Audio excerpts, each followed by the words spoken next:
Study for success में आपका स्वागत है। हमारे चैनल को लाइक शेयर सब्सक्राइब जरूर करें। निश्चित ही इस चैनल से आपको मदद मिलेगी।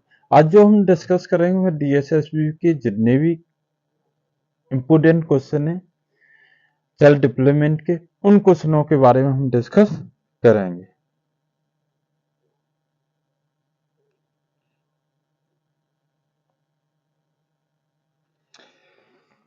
सारे क्वेश्चन वन लाइनर क्वेश्चन होंगे, सभी को आप जरूर देखें। बुद्धि का संज्ञानात्मक सिद्धांत किसने दिया था? तो यह सिद्धांत दिया था, किसने दिया था? जीन पियाजे ने दिया था। किसने दिया था? जीन पियाजे ने दिया था। बुद्धि का संवेगात्मक विकास का सिद्धांत किसने दिया था? अब यहाँ पर बुद्धि का संज्ञानात्मक सिद्धांत किसने दिया था? जीन पियाजे ने दिया। और संवेगात्मक सिद्धांत का विकास का सिद्धांत किसने दिया था? गोल्डमैन ने दिया था। बुद्धि की संरचना सिद्धांत किसने दिया था? जेंक ने दिया था। किशोर में सबसे नाजुक एवं संवेदनशील समस्या क्या होती है? यौन संबंधी जो समस्या होती है वह सबसे नाजुक समस्या होती है। मानव विकास की किस अवस्था के बाद व्यक्ति परिपक्व हो जाता है? किशोरावस्था के बाद व्यक्ति जो होता है वह परिपक्व हो जाता है। शिक्षण की विभिन्न विधियों के प्रयोग में कौन सी अवस्था सर्वाधिक उपयुक्त होती है? कौन सी होती है? बाल्यावस्था सर्वाधिक उपयुक्त होती है। अब मैं कौन हूँ, मैं क्या हूँ, आज जैसी प्रबल भावना बालक के विकास में किस अवस्था में सूचक होती है? वह किशोरावस्था में सूचक होती है। विकास कभी न समाप्त होने वाली यह प्रक्रिया के सिद्धांत में दी गई है।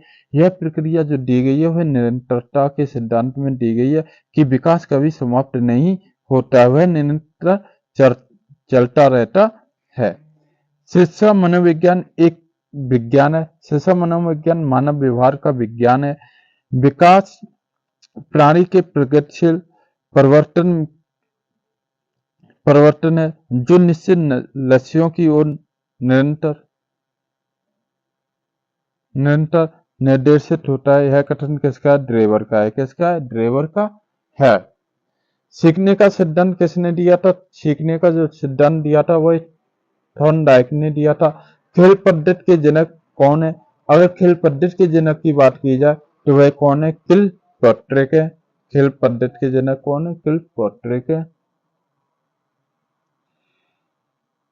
ह्यूरिस्टिक पद्धति के जनक कौन जाने जाते हैं? आर्मस्ट्रॉन्ग जाने जाते हैं। प्रोजेक्ट पद्धति के जनक किसे जाना जाता है? जॉन डेवी को जाना जाता है। अस्थायी मानव के दांत कितने होते हैं? अगर अस्थायी मानव के दांत की अगर बात कर ली जाए तो अस्थायी मानव के दांत की जो संख्या होती है वह कितनी होती है? 20 होती है। और शुष्क जब यानी बच्चा जन्म लेता है उस समय यानी उसकी जो मस्तिष्क का जो वेट होता है वह वेट कितना होता है? 350 ग्राम होता है।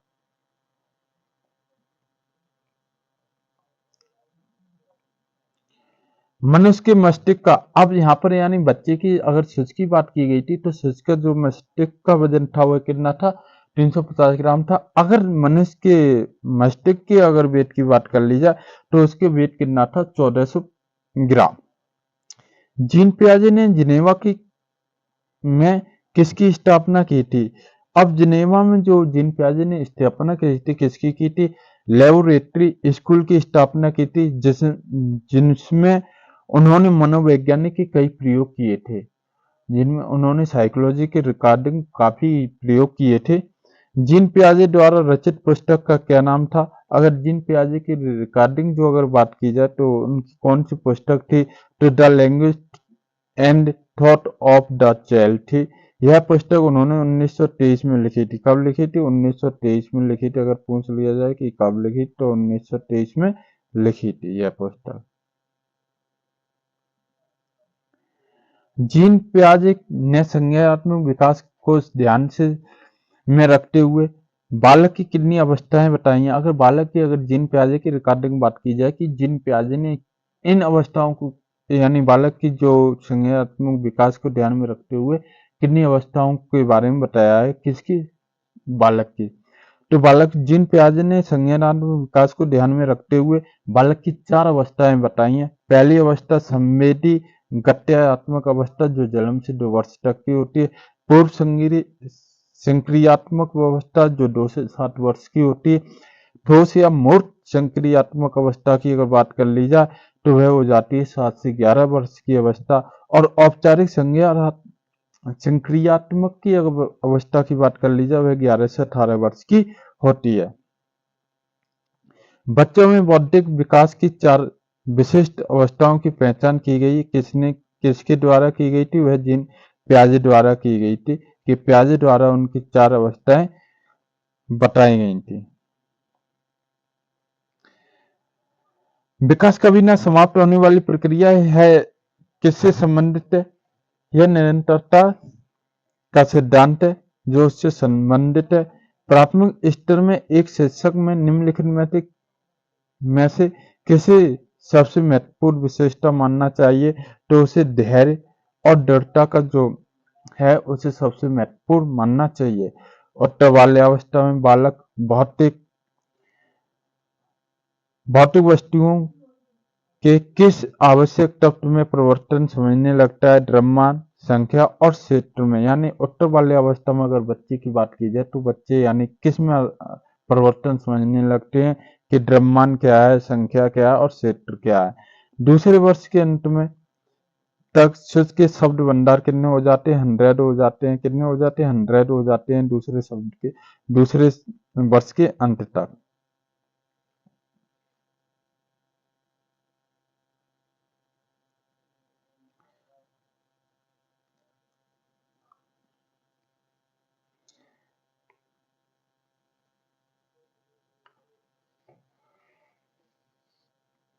शर्म तथा गर्व जैसी भावना विकास किस अवस्था में होती है? बाल्यावस्था में होती है। किस अवस्था में होती है? बाल्यावस्था में होती है। मैकडूल के अनुसार मूल प्रवृत्ति जिज्ञासा का संबंध कौन से होता है? आश्चर्य से होता है। बाल्यावस्था होती है 12 वर्ष तक। अगर बाल्यावस्था की बात की जाए तो बाल्यावस्था कब तक होती है? 12 वर्ष तक होता है। शारीरिक विकास का क्षेत्र होता है स्नायु मंडल। कितना होता है? स्नायु मंडल। विवेचना रहित विचार की अवस्था मानी जाती है, कब मानी जाती है? 4 से 7 वर्ष की। अगर बुद्धि का त्रिकबिंद सिद्धांत किसने दिया? अगर बुद्धि का त्रिकबिंद सिद्धांत की अगर बात कर ली जाए तो वह किसने दिया? स्टर्नबर्ग ने दिया है। और उन्होंने यह भी बताया कि इन्होंने बुद्धि के 3 भागों में बांटा गया है। कौन कौन से भाग बताए हैं उन भागों के बारे में आपको बता दे रहा हूँ कि विश्लेषणात्मक बुद्धि का दिया है, व्यवहारिक बुद्धि दिया और सृजनात्मक बुद्धि दिया।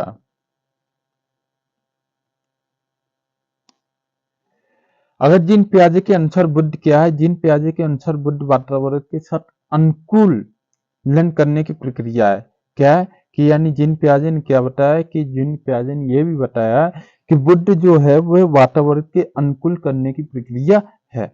अल्फ्रेड विने के अनुसार बुद्धि के प्रकार बताइए। अगर अल्फ्रेड विने की अगर मैं रिकॉर्डिंग बात कर ली जाए कि अल्फ्रेड विने ने कौन कौन से बुद्धि के प्रकार बताए तो उन्होंने 4 शब्दों से मिलकर बताइए कि यानी बुद्धि के जो प्रकार हैं वे कितने? 4 हैं। नंबर 1 हो जाता है ज्ञान, आविष्कार, निर्देश और आलोचना।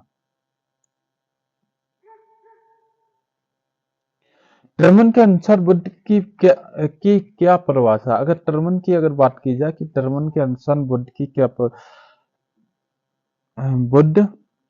क्या परिभाषा? तो बुद्धि अमूर्त विचारों के बारे में सोचने की योग्यता है। बुद्धि क्या? अमूर्त विचारों को सोचने की योग्यता है। स्टर्न के अनुसार अगर बुद्धि का क्या परिभाषा है तो स्टर्न के अनुसार बुद्धि एक सामान्य योग्यता है जिसके द्वारा व्यक्ति नई परिस्थितियों का समायोजन करता है। किसकी? नई परिस्थितियों का अगर समायोजन की बात कर ली जाए तो वह कौन करता है?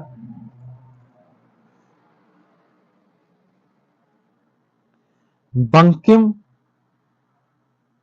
के अनुसार बुद्धि का क्या परिभाषा है? अगर बंकिम के अनुसार अगर सीखने की अगर जो परिभाषा की बात कर ली जाए तो वह क्या हो जाती है? शक्ति ही बुद्धि होती है। क्या होती है? शक्ति जो वह बुद्धि हो जाती है।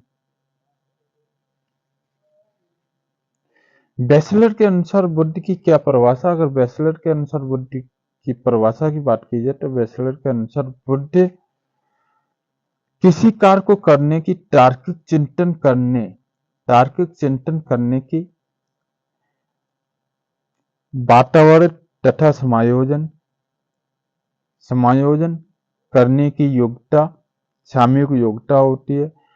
सामान्यतः बुद्ध कितने प्रकार के होते हैं? सामान्यतः बुद्ध 3 प्रकार के होते हैं, अमूर्त बुद्ध और मूर्त बुद्ध। यानी मूर्त बुद्ध को अगर बोला जाए तो यांत्रिक बुद्धि भी बोल सकते हो, और सामाजिक बुद्ध। यांत्रिक बुद्धि या स्थूल बुद्धि किसे कहा जाता है? मूर्त बुद्धि को कहा जाता है, यांत्रिक बुद्धि या स्थूल बुद्धि कहा जाता है। स्पीयरमैन के अनुसार बुद्ध की क्या परिभाषा? अगर स्पीयरमैन के अनुसार अगर बुद्ध तार्किक चिंतन करने की योग्यता है। क्या है? स्पीयरमैन के अनुसार बुद्ध क्या है? तार्किक चिंतन करने की योग्यता है। बाल अपराध बनने के कारण क्या क्या कारण हो सकते हैं? अगर बाल अपराध होने के कारण जो है वह आनुवंशिकता हो सकती है, व्यक्तिगत आवश्यकताओं की पूर्ति न होना, शारीरिक दोष, ऐसे बालक हीन भावना से ग्रसित होने के कारण अपराधी बन जाते हैं।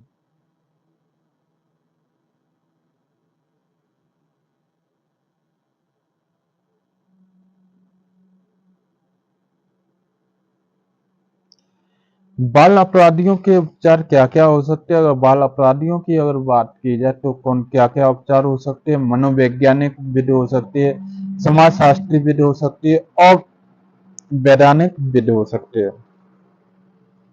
समस्याग्रस्त बालक कौन कौन से हो सकते हैं? अगर समस्याग्रस्त बालक की अगर बात कर ली जाए कि समस्याग्रस्त बालक कौन कौन से हो सकते हैं, वे बालक जिनके व्यवहार में ऐसी कोई असमान बात होती है जिसके कारण से वे समस्याग्रस्त बालक बन जाते हैं। जैसे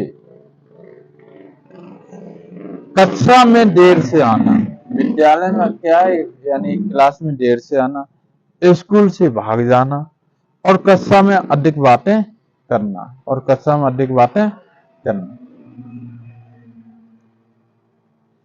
अधिक क्रियाशील होना, गृह कार्य करके ना लाना, कक्षा में पढ़ाई में ध्यान ना लगाना। कक्षा में जो अगर क्लास के दौरान यानी वह क्या है स्टडी पे यानी पढ़ने का ध्यान नहीं लगाता है, तो ये बालक कैसे होते हैं? समस्याग्रस्त बालक होते हैं। समस्याग्रस्त बालक की समस्या शिक्षक द्वारा कैसे दूर की जा सकती है? अगर किसी शिक्षक को पता चल जाता है कि बच्चे समस्या से पीड़ित है तो उसको कैसे दूर? शिक्षक को चाहिए कि ऐसे बालकों को अलग अलग बिठाएं और सबसे आगे बिठाएं। शिक्षक को स्वयं बालक की समस्याओं के कारणों का पता लगाना चाहिए और दूर करना चाहिए। शिक्षकों के ऐसे बालकों के घर जाकर उनकी समस्या का भी पता लगाना चाहिए कि अगर बच्चा की समस्या अगर स्कूल में नहीं ज्ञात कर पाते, फाइंड नहीं कर पाते, तो ऐसे बालकों के घर जाके उनकी समस्या का पता करना चाहिए। गिलफोर्ड में सृजनशील के 4 तत्व बताए गए। कौन कौन से? लोचशीलता, मौलिकता, अपसारीशीलता और केंद्र विमुख। विज्ञान गुण ने सृजनशीलता के कितने तत्व दिए? अगर विज्ञान गुण के सृजनशीलता में जो तत्व दिए वह कितने दिए? 5 दिए। कितने दिए? मौलिकता, अनुकूलता, विचारात्मक, विचारों का सहचर, लोटशील और विवेक। सृजनात्मक के प्रमुख तत्व कौन कौन से हैं? अगर सृजनात्मक की अगर बात कर ली जाए तो सृजनात्मक के जो तत्व हैं वह कौन से? मौलिकता है, नवीनता है, लोचशीलता, विस्तार करने की क्षमता है और विभिन्नता है। सृजनशील बालकों में विशेषता क्या क्या होती है? अगर सृजनशील बालक की अगर बात कर ली जाए, सृजनशील बालक की विशेषता की अगर बात कर ली जाए तो कौन कौन से? सृजनशील बालक जिज्ञासु प्रवृत्ति के होते हैं। सृजनशील जो बालक होते हैं वे कैसे होते हैं? जिज्ञासु प्रवृत्ति होते हैं।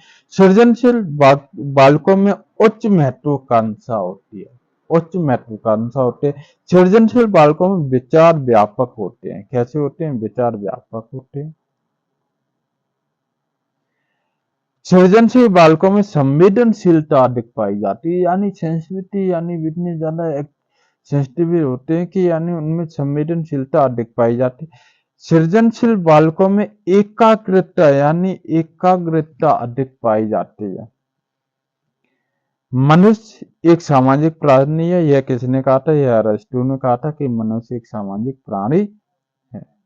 किसने कहा था? अरिस्टो ने कहा था। बालक में सामाजिकरण की अगर पहली पाठशाला की बात की जाए तो कौन कौन सी पहली पाठशाला होती है? तो पहली यानी अगर बालक की सामाजिकरण की पहली पाठशाला की बात की जाए, पहली फर्स्ट वह घर एवं परिवार होता है, दूसरी खेल का मैदान हो जाता है और तीसरी उसकी जो पाठशाला होती है वह क्या हो जाता है? स्कूल होता है। यहाँ तक आपके 50 क्वेश्चन जो आपके डीएसएसबी और यूपी टेट की रिकॉर्डिंग जितने भी इंपोर्टेंट क्वेश्चन थे वो क्वेश्चन मैंने यहाँ पर डिस्कस किया। इन क्वेश्चनों को आप जरूर पढ़ें, अपने दोस्तों को वीडियो को शेयर करें, चैनल को लाइक शेयर सब्सक्राइब करें। निश्चित ही इस चैनल से आपको मदद मिलेगी। जय हिंद, जय भारत। Thanks for watching.